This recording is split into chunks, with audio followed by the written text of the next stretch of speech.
So నాకు అనిపించింది, ఓహో మనలో గొప్ప నటుడు ఉన్నారనమాట. మనం కనుక ట్రై చేస్తే సినిమా ఇండస్ట్రీలో ఒక లెవెల్లో ఉండొచ్చు అనమాట. ఎందుకు వెళ్ళకూడదు మన సినిమా ఇండస్ట్రీకి అని అనగానే ఎవరితో మాట్లాడినా సరే, ఏ సినిమా ఇండస్ట్రీ తక్కువ అనుకుంటున్నావా, నీకు తెలిసిన వాళ్ళు ఉన్నారా, నువ్వు వెళ్ళగానే పెద్ద గొప్ప అందగాడివా, నేను వెల్కమ్ చేసేస్తారా అంటూ అందరూ నెగిటివ్గానే అనేవాడు. అదే సహజం, ఇందులో చేయాలి. ఎప్పుడైతే నేను ఒక డెసిషన్ తీసుకున్నానో, నన్ను నేను ప్రూవ్ చేసుకోవడానికి నేను కష్టపడి పనిచేయాలి, నేను ఇందులో సాధించాలి, ఏమైనా అయ్యి తీరాలి అంటూ చాలా స్ట్రాంగ్గా నేను అనుకున్నాను. లేకపోతే నాకు జీవితం లేదు అనుకున్నాను.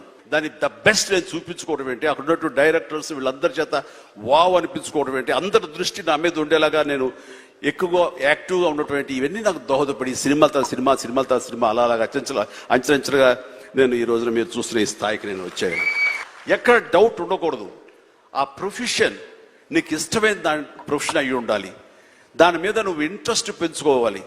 అది సాధించడానికి కష్టపడి పనిచేయాలి, ఒళ్ళొంచి పని చేయాలి, అది కూడా స్మార్ట్గా పనిచేయాలి. వీటన్నిటితో పాటు మన వ్యక్తిత్వం, మన బిహేవియర్, మన మంచితనం, ఇవన్నీ కూడా యాడెడ్ ఫ్లేవర్, అది చక్కటి అందాన్ని ఇస్తాయి నువ్వు వెళ్తున్న ఈ బాటలో. అది చాలా ఇంపార్టెంట్.